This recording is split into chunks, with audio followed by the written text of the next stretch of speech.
إنسان كوكبي النون، عنواني هو حيث أكون، قلبي بالعالم مسكون، يصعب تحديد العنوان.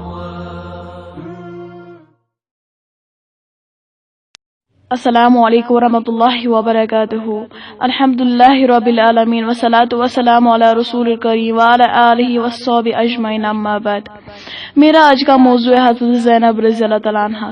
حضرت زینب رضی اللہ تعالیٰ عنہ اللہ کے رسول صلی اللہ علیہ وسلم کی سب سے بڑی صاحبزادی ہے. ان کی پیدائش 30 میلاد النبی میں ہوئی. ان کا نکاح حضرت ابو العاص سے ہوا تھا. ابو العاص حضرت خدیجہ رضی اللہ تعالیٰ عنہ کے بہن حالہ بنت خوالد کے بیٹے تھے. حضرت خدیجہ رضی اللہ تعالیٰ عنہ کے حیات ہی میں ان کا نکاح مکہ میں ہوا تھا. اگر چنانچہ حضرت ابو عاص نے مکہ میں اسلام قبول کرنے سے انکار کر دیا تھا، مگر مشرکین کہنے پر حضرت زینب رضی اللہ تعالیٰ عنہ کو طلاق بھی نہیں دی. اس لیے اللہ کے رسول صلی اللہ علیہ وسلم نے اس بات پر ان کی تعریف کی اور فرمایا کہ ابو العاص نے بہترین دامادی کا ثواب دیا. ہجرت. ابو العاص زمانے کفر میں بدر کے موقع پر مسلمانوں سے لڑنے کے لیے آئے. عبداللہ بن جبیر کے ہاتھوں قید ہو کر مدینہ لائے گئے.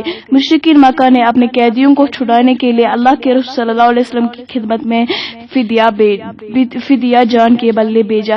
حضرت زینب رضی اللہ تعالیٰ عنہ نے اپنے شوہر کو چھڑانے کے لیے جو مال بھیجا، اس میں وہ ہار بھی تھا جسے حضرت خدیجہ رضی اللہ تعالیٰ عنہ نے شادی کے وقت حضرت زینب رضی اللہ تعالیٰ کو دیا تھا.